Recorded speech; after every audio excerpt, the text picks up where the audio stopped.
Hello everyone, welcome to my channel discipline studying. आज हम start करने वाले क्लास 9 का chapter 2 that is matter around us pure. जो मैटर हमारे आसपास है क्या वो प्योर है? तो हम एक सिंपल से एग्जांपल लेते हैं। आपने मिल्क और वाटर का एग्जांपल बहुत सुना होगा। अगर हम कहीं से में आजकल तो पैकेट मिल्क चल रहा है, पैकेट वाले मिल्क चलते हैं, तो उसमें तो आपको कोई ऑप्शन ही नहीं कि कोई आपने किसी ने उसमें मिक्सचर मतलब क्या मिलावट कर दी होगी, पानी मिला दिया होगा, है ना। बट जब पहले जैसे हम बफेलो मिल्क या काऊ मिल्क लेते थे, या अभी भी कुछ लोग तो लेते हैं, अगर आपको पता होगा कि काऊ मिल्क और बफेलो मिल्क आता है तो वो क्या लोग क्या करते हैं, बहुत बार ना उसमें पानी मिक्स कर देते हैं, वाटर मिक्स कर देते हैं। तो क्या अब हम क्या बोल रहे हैं, दैट इज प्योर नहीं है, दैट इज नॉट प्योर। ठीक है, आपने यही बोला कि भाई प्योर नहीं है। मम्मी को, अपनी मदर्स को, फादर को, अपने पेरेंट्स को बोलते हुए सुना होगा कि वो मिलावट करते तो वो प्योर नहीं दे रहे हैं। ठीक है, प्योर नहीं दे रहे हैं। अब आजकल ना एक क्या आती है, नमकीन आती है ना मिक्सचर के नाम से, कुछ हल्दीराम की आती है, मिक्सचर करके कोई नाम होता है उसका।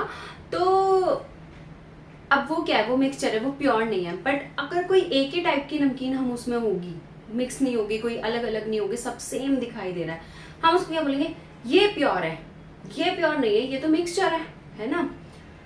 ऐसे मिल्क को हम क्या बोलते हैं, वाटर मिक्स कर दिया, ये प्योर नहीं है, ये तो इसमें मिक्स कर दिया उन्होंने, वाटर मिक्स किया है, तो ये तो प्योर रहा नहीं। अब जो मिल्क है जिसमें वाटर नहीं है, हम बोलेंगे ये प्योर है। ओके, ये तो हो गया कॉमन मैन की लैंग्वेज में, हमने कॉमनली बोल दिया, हम कॉमन अपनी लैंग्वेज में ऐसी बात करते हैं, है ना। बट साइंटिफिक टर्म्स में, साइंटिफिक लैंग्वेज में अगर हम बात करें तो वो जो प्योर मिल्क है वो भी क्या है, वो प्योर नहीं है। क्योंकि अब देखो उसमें क्या क्या है, उस प्योर मिल्क में भी क्या क्या है, मिल्क के अंदर क्या होता है, कैल्शियम भी होता है, प्रोटीन भी होता है, प्रोटीन भी है इसके अंदर कैल्शियम भी है, इसके अंदर फैट भी है। तो जब इतनी सारी चीजें हैं, मैं ये तो बोल सकती हूँ ये फैट प्योर है या ये कैल्शियम प्योर है। अब उसमें से कैल्शियम निकाल के तो अलग से नहीं ले रहे हम तो मिल्क के साथ ले रहे हैं ना। ऐसे ही हम प्रोटीन भी क्या कर रहे हैं, उसमें अलग थोड़ी ना निकाल रहे हैं, फैट, प्रोटीन और कैल्शियम हम तो साथ में हमने मिल्क लिया, ये सब गया हमारी बॉडी में। तो क्या हो रहा है कि ये मिल्क भी अगर हम साइंटिफिक टर्म में बात करते हैं तो that is not the pure milk, it has a mixture of protein, calcium and fat. तो ये तो हो गया इसका इंट्रोडक्शन थोड़ा सा कि भाई जो हमारे आसपास मैटर है। पहली बात, मैटर क्या होता है ये हम फर्स्ट चैप्टर में डिस्कस कर चुके हैं। The matter is anything that occupies space and have volume. So ये भी मिल्क भी मैटर हो गया। अब वो मिक्सचर है, वो प्योर नहीं है। तो उसके बाद क्या आ जाता है, मिक्सचर। मिक्सचर क्या होता है, जब कोई एक या दो चीज मिलकर कुछ बना हुआ है या उससे ज्यादा चीजें मिलकर थिंग्स हमने मिक्स की है तो वो क्या हो जाता है, मिक्सचर हो जाता है। जैसे कि हम इनका मिक्सचर ले लेते हैं, प्रोटीन, कैल्शियम, फैट, या फिर वाटर एंड एग्जाम्पल ले लेते हैं वाटर प्लस मिल्क, ये भी मिक्सचर है। ठीक है, और क्या मिक्सचर हो सकता है बताओ। वाटर में इंक मिक्सचर हो सकता है, शुगर एंड वाटर का मिक्सचर हो सकता है।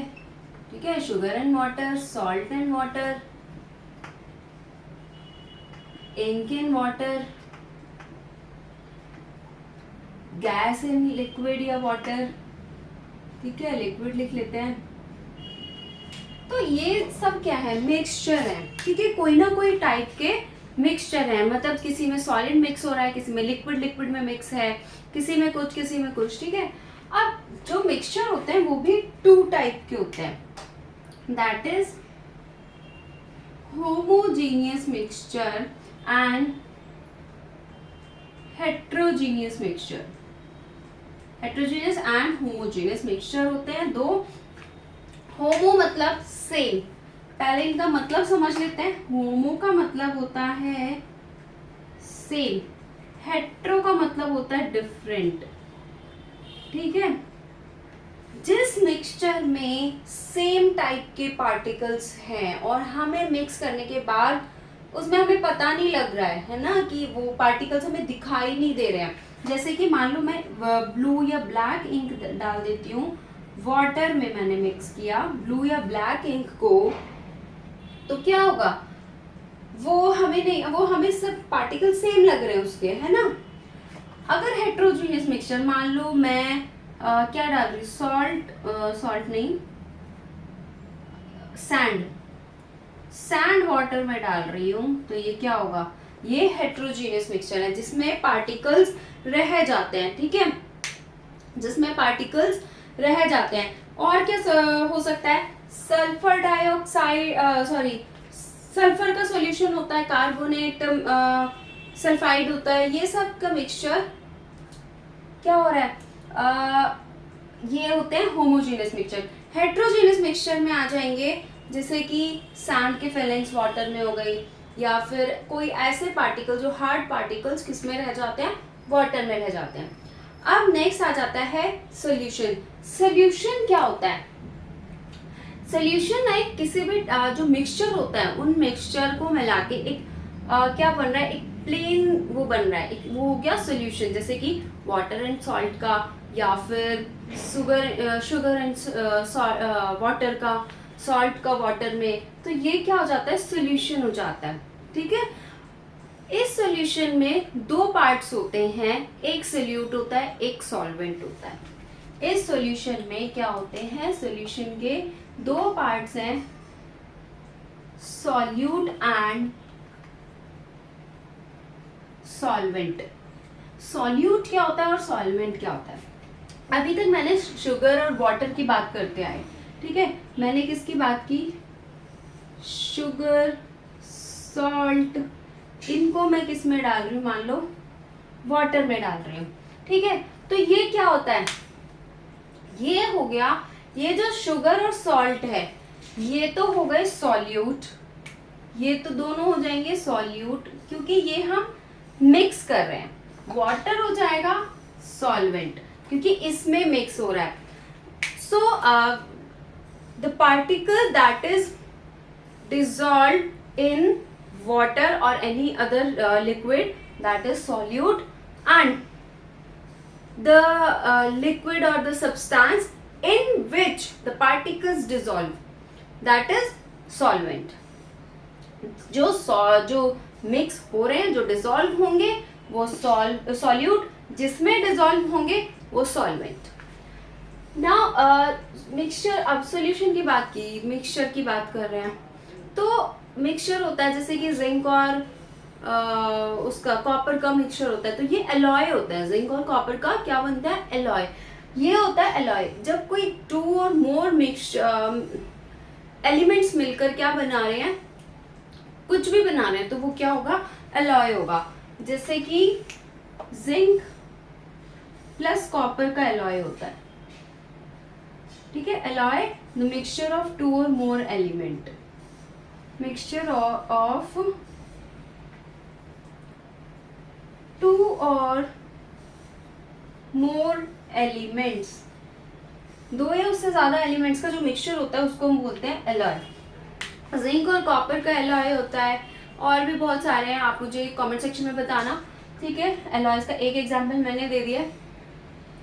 तो ये तो हो गया एक बेसिक क्या बोलते हैं इसका, introduction, mixture, homogeneous mixture, heterogeneous mixture, solution, alloys.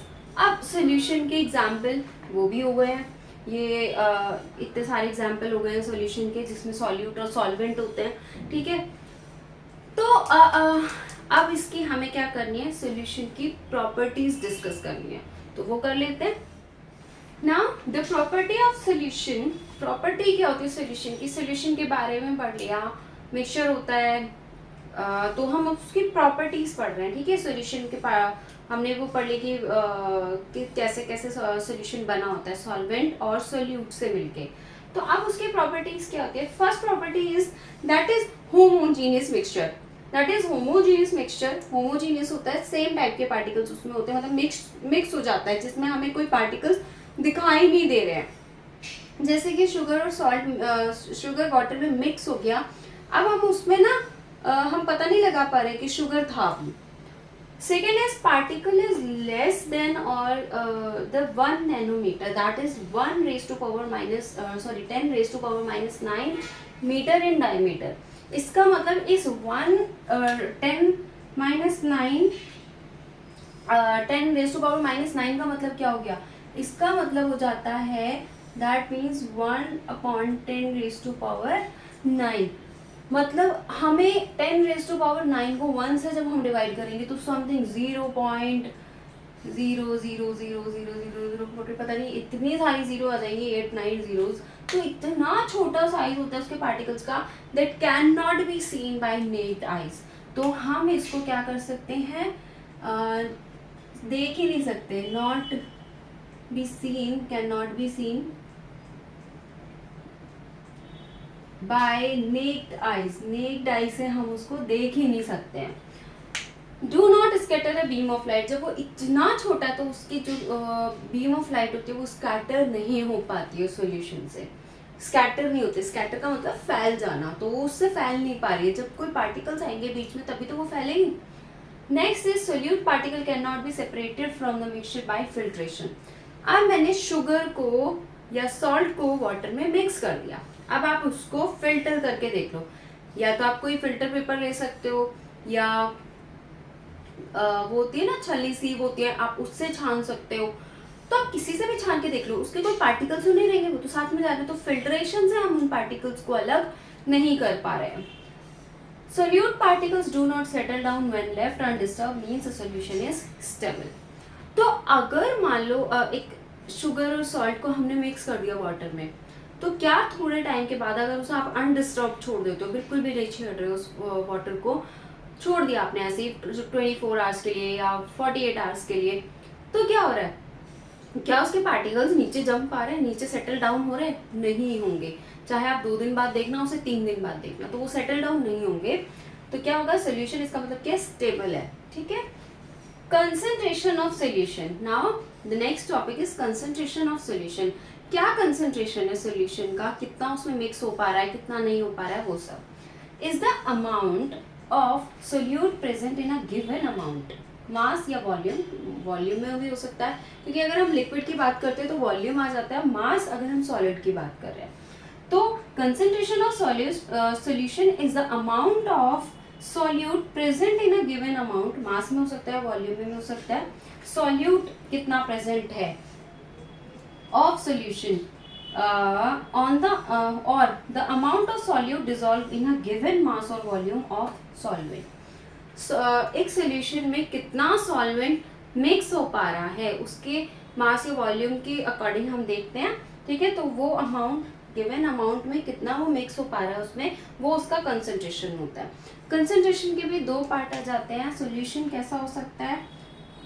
Saturated हो सकता है, सैचुरेटेड सॉल्यूशन, और दूसरा क्या हो सकता है? Unsaturated solution. सैचुरेटेड और अनसैचुरेटेड सॉल्यूशन क्या होता है? सैचुरेटेड सॉल्यूशन जब सॉल्यूट क्या कर रहा है, सॉल्यूट एक पर्टिकुलर टेम्परेचर पे जितना डिसॉल्व हो गया, अब वो डिसॉल्व नहीं हो पा रहा है। ठीक है, वो डिसॉल्व हो गया, अब वो जितना डिसॉल्व हो गया वो उसका हो गया saturation point, that is saturated solution. Unsaturated solution जिसमें क्या होती है, अभी भी कैपेसिटी है कुछ पार्ट्स डिसॉल्व होने की एट पर्टिकुलर टेम्परेचर। ठीक है, मान लो एक वाटर है, मैंने वाटर में क्या किया, सॉल्ट मिक्स करना स्टार्ट किया नॉर्मल रूम टेम्परेचर पे। मैं नॉर्मल रूम टेम्परेचर पे सॉल्ट को मिक्स कर रही हूँ वाटर में। अब क्या हुआ, एक पॉइंट आया जब वो सॉल्ट मिक्स होना बंद हो गया, वो मिक्स नहीं हो रहा है, वो क्या हो गया, उसका सैचुरेशन पॉइंट आ गया एट रूम टेम्परेचर। अब मैंने क्या किया, वाटर को रखा गैस पर, उसको मैंने क्या किया, फ्लेम ऑन किया। अब वो फ्लेम उस पर हीट मिल रही है, उसको हीट मिल रही है। अब उसका टेम्परेचर हो गया इंक्रीज। उस पर्टिकुलर टेम्परेचर पे अब वो अनसैचुरेटेड है, क्योंकि उस पर्टिकुलर टेम्परेचर के लिए अभी भी उसमें कैपेसिटी है कि वो सॉल्यूट को मिक्स कर सकता है। जब उस पर्टिकुलर टेम्परेचर पे, मान लो अब 100 डिग्री पर वो वाटर बॉईल हो रहा है, तो उस पर्टिकुलर टेम्परेचर पे अभी वो अनसैचुरेटेड है, बट मैंने और सॉल्ट मिक्स किया। ठीक है, सॉल्ट मिक्स करते गई। अब एक पॉइंट आएगा 100 डिग्री पर भी कि वो सैचुरेटेड हो जाएगा। अब उसमें वो सॉल्ट भी मिक्स नहीं होना बंद हो गया। तो उसकी जो एक पर्टिकुलर टेम्परेचर पे जो कैपेसिटी होती है एक सॉल्वेंट की, वो होती है सॉल्यूट को डिसॉल्व करने की, वो क्या है, उसका सैचुरेशन पॉइंट होता है, वो सैचुरेटेड सॉल्यूशन हो गया। ये अनसैचुरेटेड जब अभी उसमें कैपेसिटी है अभी भी डिसॉल्व करने की, अभी वो डिसॉल्व कर सकता है पर्टिकुलर टेम्परेचर पे, तो उसको क्या हो गया, अनसैचुरेटेड सॉल्यूशन। अब कुछ ना हमारे इस चैप्टर में भी एक दो न्यूमेरिकल्स आ जाते हैं, तो उन न्यूमेरिकल्स के लिए क्योंकि कंसंट्रेशन पढ़ रहे हैं तो कंसंट्रेशन में ही कुछ फॉर्मूलाज है, उसी के बेसिस पे क्वेश्चंस आते हैं। तो फर्स्ट है concentration of solution. Concentration of solution क्या होता है वो हम पढ़ चुके हैं, उसको सॉल्व करने का फॉर्मूला क्या होता है, concentration of solution is equals to amount of solute divided by solution. Solution solute ऊपर रखेंगे, कितना अमाउंट है सॉल्यूट का, सॉल्यूशन का, तो उसका अमाउंट आ जाएगा कि उसका कंसंट्रेशन आ जाएगा। सेकेंड फॉर्मूला होता है solute divided bye solvent, amount of solute divided bye amount of solvent. अब इन दोनों से कुछ ऐसे भी सॉल्व कर सकते हैं, क्वेश्चन में जो भी दिया होगा उसके अकॉर्डिंग हम फॉर्मूला यूज करेंगे। सेकेंड फॉर्मूला आ जाता है mass by mass percentage of solution.